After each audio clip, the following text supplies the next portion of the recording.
अस्सलाम वालेकुम, मैं हूं शाहिद हुसैन। मेरा यूट्यूब चैनल और फेसबुक पेज देख रहे हैं। इस वीडियो में मुग़विया ज़हरा काज़मी से मुतालिक बात करनी है कि बुनियादी तौर पर रुकावट क्या है कि डॉक्टर्स की रिपोर्ट आने के बाद बच्ची की ख्वाहिश का इजहार के बावजूद बिल आखिर बच्ची अपने माँ बाप के पास वापस क्यों नहीं आ पा रही, उसकी तफसीलात आपके सामने रखेंगे। चूँकि इसका थोड़ा सा बैकग्राउंड अगर आपको बताऊँ कि एक तरफ तो मुल्ज़मान को जब इल्म हुआ कि अब उनके पास कोई चारा नहीं है, उनके पास कोई रास्ता नहीं है कि बच्ची अगर अदालत आती है और उनकी ही दरख्वास्त के ऊपर बच्ची को अदालत बुलाया जाता है कि बच्ची का दूसरा बयान रिकॉर्ड किया जाए, तो उन्होंने होशियारी और चालाकी करके वो दरख्वास्त वापस ले ली। जो मेरी इतलात हैं, उस इतलात के मुताबिक कि उन्होंने सिंध हाई कोर्ट में एक दरख्वास्त दायर की थी, आपको याद होगा, ट्रायल कोर्ट के फैसले के खिलाफ, जिसमें उन्होंने अदालत से इस्तदा की थी कि मुग़विया का कराची मुंतकली के बाद 164 का एक और बयान रिकॉर्ड किया जाए। ट्रायल कोर्ट ने इनके दलाइल से इत्तफाक नहीं किया था और उनकी दरख्वास्त को मुस्तरद कर दिया था। उसके बाद उस फैसले के खिलाफ न सिर्फ मुल्ज़मान की तरफ से दरख्वास्त सिंध हाई कोर्ट में दायर की गई थी,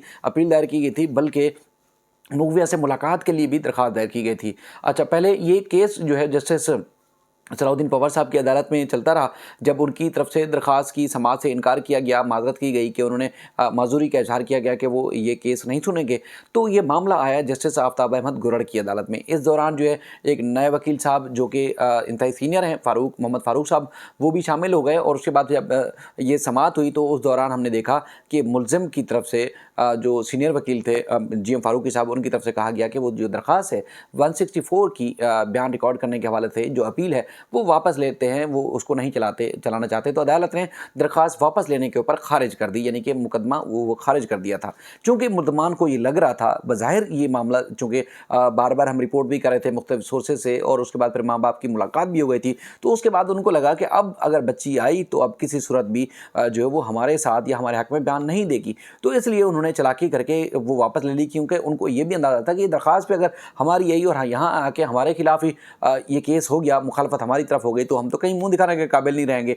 तो ये मामला उन्होंने वापस ले लिया। बाकी जो मुलाकात से मुताल्लिक उनकी दरख्वास्त है वो आज भी ज़ेर समाअत है और वो भी जानते हैं, जहाँ तक मुझे बिल्कुल यकीन है इस बात का, उनको भी इस बात का अंदाज़ा है कि ये यानी कि उनको पता है इस बात का कि किसी भी सूरत अदालत उनको मुलाकात की इजाज़त नहीं दे सकती, क्योंकि वो मेन मुल्ज़िम हैं, उनके खिलाफ तो मुकदमा ज़ेर समाअत है, तो फिर कैसे उनको मुलाकात की इजाज़त मिल सकती है। अब जहाँ तक ये मामला आता है बच्ची की वापसी का, तो देखें पहले 8 जून का मामला हमारे सामने है कि सिंध हाई कोर्ट के एक मुअज़्ज़ज़ जज के चैम्बर में मेहदी काज़मी और उनकी अहलिया की मुलाकात हुई बच्ची से। जब इन्होंने बार बार इस्तदा की कि देखिए मुलाकात की थोड़ी सी इजाज़त दी जाए, तो उस वक्त भी जो उन्होंने जब मुलाकात की तो बाहर आते ही वो फुटेजेस और वीडियो मौजूद हैं मेहदी काज़मी साहब की। उस वक्त हमारी दुआ सलाम भी उनसे नहीं थी, वो एकदम जो है वो हड़बड़ाए हुए थे बड़े। उनकी कोशिश ये थी कि उनकी कोई बात सुन ले, चूँकि वो इतने, एक तो ये खुशी थी कि उनकी बच्ची के ऊपर जो कहा जा रहा है वो बातें गलत हैं, क्योंकि बच्ची के बारे में ये कहा जा रहा था कि बच्ची जो है वो उनसे मिलना नहीं चाहती, उनसे बात नहीं करना चाहती। दूसरा ये कि बच्ची ने जब कह दिया कि वो वापस जाना चाहती, तो इसलिए उनका ये फौरी तौर पर एक रद्द-ए-अमल था कि उनकी कोई बात सुने और बात सुनने के बाद बच्ची को वो वापस यानी कि अपने साथ ले जाएँ। तो कोशिश की, लेकिन उनकी उस वक्त किसी ने नहीं सुनी। लेकिन अब डॉक्टर्स की जब रिपोर्ट सामने आई है तो उसके बाद हम देख रहे हैं कि उनकी उस वक्त की बात, यानी कि 8 जून की बात की जो तक़वीयत होती है वो आती है यहाँ पर नवंबर में, यानी कि इस तरह आपने देखा 7-8 महीने के बाद ये सारी सूरत हाल क्लियर होती है कि बच्ची ने खुद कहा कि उसको माँ बाप के पास जाना है। अच्छा, इस दौरान चूँकि माँ बाप 3-4 मुलाकातें भी कर चुके हैं, तो माँ बाप ने भी बताया कि बच्ची जो है वो किसी सूरत भी वहाँ नहीं रहना चाहती, बल्कि बच्ची अपने माँ बाप के पास वहाँ वापस जाना चाहती है। अब मामला आता है कि रुकावट क्या है कि बच्ची वापस क्यों नहीं आ रही, क्योंकि बेशुमार लोग सवाल कर रहे हैं। देखें, बच्ची को अदालत नहीं, यानी कि आपको याद होगा आफ्ताब अहमद बुग्गियो साहब की अदालत में, जुडिशल मजिस्ट्रेट शर्की की अदालत से जब बच्ची को लाया गया था फर्स्ट टाइम, तो उसके बाद फिर सबसे पहले तो हाई कोर्ट के हुक्म पर डायरेक्ट चाइल्ड प्रोटेक्शन यूनिट में रखा गया था, चूँकि उम्र का तयन हो गया था, और उसके बाद फिर मामला वहीं का था कि उसको वहाँ रखा जाए। उसके बाद फिर मुल्ज़मान ने दरख्वास्त दी थी और उसके बाद फिर बच्ची को यहाँ इंटीमेशन के लिए लाया ज़रूर गया था अदालत, लेकिन उसके बाद फिर फौरी तौर पर उसी यूनिट में इसको मुंतकिल किया गया। उसके बाद फिर अदालत ने ये पाबंदी आयद की थी कि किसी भी,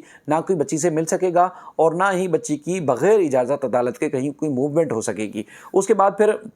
मामला उनकी अदालत से, चूँकि जो चालान जमा कराया गया उन चालान के मुताबिक वो अदालत ये मुकदमा सुनने की मजाज नहीं थी और मुकदमा चला गया एडिशनल डिस्ट्रिक्ट एंड सेशन जज शर्की की अदालत यानी कि इलियास मेमन साहब की अदालत में। अच्छा, इलियास मेमन साहब की अदालत में अब तक मुकदमा ज़ेर समाअत है। 375 की सेक्शन निकालने के बाद दीगर सेक्शन जो हैं वो इस मामले में शामिल हैं। अब चूँकि फैमिली कोर्ट से भी रजू कर लिया गया है कि मुलाकात की इजाज़त दी जाए और सिंध हाई कोर्ट में एक जो है वो अदालत ने अपने इख्तियारात इस्तेमाल करते हुए मुलजमान मेहदी अली कादमी साहब को अदालत ने इजाज़त दी थी कि वो जाएँ अपनी फैमिली के साथ जाके बच्ची से मिलें। फिर ऊपर से ट्रायल कोर्ट ने भी जो है वो 1 नवंबर और उसके बाद फिर 15 को और उसके बाद फिर ये 2 दिन पहले भी जब बच्ची से मुलाकात हुई थी, यानी कि मजमूई तौर पर 4 मुलाकातें हो चुकी हैं। तो उसके बाद फिर अगर इजाज़त बनती है तो अब 3-4 ऑप्शन हैं। 3-4 ऑप्शन इस तरह हैं कि एक तो फैमिली कोर्ट में उन्होंने पहले से कहा हुआ है कि जब तक मुकदमे का फैसला नहीं हो जाता बच्ची की जो कस्टडी है माँ बाप के हवाले की जाए। अच्छा, अदालत उस अपने फैसले में पहले जो मुलाकात की इजाज़त दी थी उसमें क्लियर कर चुकी है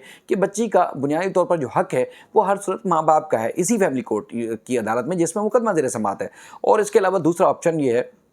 चूँकि सिंध हाई कोर्ट ने मेडिकल बोर्ड जो बनाया था बच्ची का जहनी कैफियत का अंदाज़ा लगाने के लिए, उसकी जानने के लिए या जानकारी के लिए,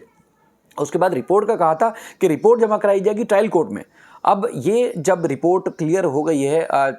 यहाँ फिक्स हो चुकी है, मामला क्लियर हो चुका है, अब अदालत में जमा भी हो चुका है, तो अब या तो फिर ट्रायल कोर्ट की जिम्मेदारी है कि ट्रायल कोर्ट उस रिपोर्ट का जायज़ा लेने के बाद बच्ची को माँ बाप के हवाले करे, क्योंकि रिपोर्ट के बिल्कुल आखिरी जो लाइन है उसमें लिखा हुआ है कि बच्ची विलिंग है और अपने माँ बाप के साथ स्टे करना चाहती है और उनको ज्वाइन करना चाहती है। तो उसके बाद ये मामला या तो ट्रायल कोर्ट का है। अगर ट्रायल कोर्ट भी इस चीज़ को कंसीडर नहीं करती, यानी कि फैमिली कोर्ट कंसीडर नहीं करती, ट्रायल कोर्ट कंसीडर नहीं करती, तो फिर ये मामला हाई कोर्ट आ सकता है। हाई कोर्ट में वो मामला कि आपको याद होगा कि सिंध हाई कोर्ट के जस्टिस मोहम्मद इकबाल कलड़ो साहब की अदालत में ये मामला आया था, जिसमें अदालत ने माइनर डिक्लेयर होने के बाद बच्ची को कहा था कि फौरी तौर पर अगर लाहौर के दारुल अमान में मुंतकिल है मौजूद है तो बच्ची को फौरी तौर पर कराची मुंतकिल किया जाए। ये अदालत ने पुलिस को पाबंद किया था और उसके बाद फिर देखा कि लाख रुकावटों के बावजूद सिंध हाई कोर्ट के इस हुक्मनामे के बाद बच्ची को लाहौर से कराची मुंतकिल किया गया और उसको दारुल अमान में रखा गया, क्योंकि उसमें अदालत ने करार दिया था कि जो दरख्वास्त या जो रिकॉर्ड सामने आ चुका है उसके हिसाब से तो बच्ची मुल्ज़मान के पास तो नहीं है, उसके पास कोई चारा नहीं है, वो लाहौर के दारुल अमान में है। तो उसके बाद फिर उसको बच्ची को लाहौर के दारुल अमान के बजाय यहाँ कराची दारुल अमान में रखा जाए। चूँकि मुकदमा यहाँ चल रहा था, मुकदमे का चलान यहाँ जमा हुआ, ट्रायल यहाँ चल रहा है, तो फिर बच्ची की वहाँ मौजूदगी जो है वो दुरुस्त इकदाम नहीं था, तो बहरहाल उसके बाद फिर बच्ची को यहाँ रखा गया। अब 2-3 चीज़ें जो है वो मैंने जैसे आपको बता दी कि या तो फैमिली कोर्ट इजाज़त दे सकती है या फिर ट्रायल कोर्ट या फिर हाई कोर्ट से रजू किया जाए कि देखें जी हाई कोर्ट ने बच्ची को दारुल अमान मुंतकिल किया था, अब बच्ची के बारे में रिपोर्ट आ चुकी है और बच्ची को अब जो है वो मुंतकिल किया जाए। अब तक रजू किया क्यों नहीं गया, ये लोग सवाल पूछते हैं कि बच्ची के बारे में डॉक्टर्स की रिपोर्ट आ चुकी है और बार बार हम रिपोर्ट कर रहे हैं कि बच्ची वहाँ वापस जाना चाहती है, अपने माँ बाप के पास वापस जाना चाहती है, तो फिर माँ बाप भी रिजू क्यों नहीं कर रहे। देखें, एक तो कानूनी जो एक मुश्किलात हैं, एक हमारे जो अदालती फोरम के जो मुश्किलात हैं वो अपनी जगह पर मौजूद है। जैसे जैसे केस की डेट्स होती हैं उनके हिसाब से ही एक तो मामले को देखा जाता है, टेकअप कराने के लिए दरख्वास्त दी जाती है। दूसरा ये है कि चूँकि अब 2-3 दिन से जैसे हफ्ते के दिन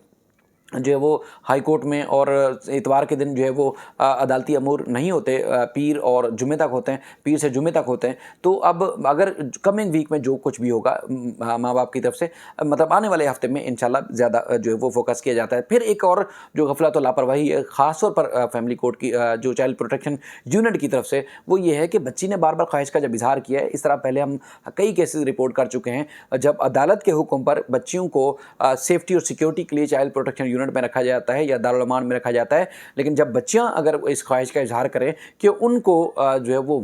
वापस अपने माँ बाप के पास जाना है या उनको कोई भी अगर मुश्किलात हैं, कोई भी परेशानी है, तो उनकी तरफ से दारुल अमान के जो कानूनी या लीगल टीम होती है उनकी तरफ से जो है उनके तवज्जुह से दरख्वास्त दी जाती है। और उसके बाद फिर हमने कई दफ़ा देखा कि अदालत जो है बच्ची को तलब करती है, उसके बाद ऑन रिकॉर्ड जो है ओपन कोर्ट में बच्ची का स्टेटमेंट रिकॉर्ड किया जाता है, उसके बाद फिर अदालत फैसला करती है कि बच्ची के साथ होना क्या चाहिए। तो अब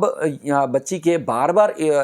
इसरार के बावजूद, बार बार जो है वो कहने के बावजूद भी हमारे इतलात ये हैं कि चाइल्ड प्रोटेक्शन यूनिट की तरफ से भी जो है वो रजू नहीं किया जा रहा है। अब माँ बाप के ऊपर जिम्मेदारी है, लेकिन ज़ाहिर है हम इस बात का बारहा तज़किरा करते रहें कि ना सिर्फ माँ बाप बल्कि उनकी जो कानूनी टीम है और ख़ासतौर पर जिब्रान नासिर साहब, वो दिन रात इन मामलात का बगौर जायज़ा लेते हैं कि कौन सा जो कोर्ट बेस्ट रहेगा, कौन सा फोरम बेस्ट रहेगा और कब कौन सी दरख्वास्त या कौन से मामले की जो है वो बेहतर तरीके से उसको डील किया जा सकता है, तो वो उस हिसाब से उसको फैसला करेंगे। बाकी जल्दी उनको भी है, जल्दी माँ बाप को भी है और उससे ज़्यादा जल्दी बच्ची को भी है अगर वापस उसको चूँकि जाना है। तो ये सारी डॉक्टर्स की रिपोर्ट के बाद या जो भी सूरत हाल सामने आ रही है उससे आपने अंदाज़ा लगाया होगा कि 6 जून या 8 जून का जो मेहदी अली काज़मी का वो स्टेटमेंट था कि बच्ची माँ बाप के साथ यानी कि उनके साथ वापस जाना चाहती है, लेकिन उसके बाद उस वक्त किसी ने उनकी सुनी नहीं। लेकिन आप खुद देखें कि 6-7 महीने के बाद उनके उस स्टेटमेंट के ऊपर उनकी जो एक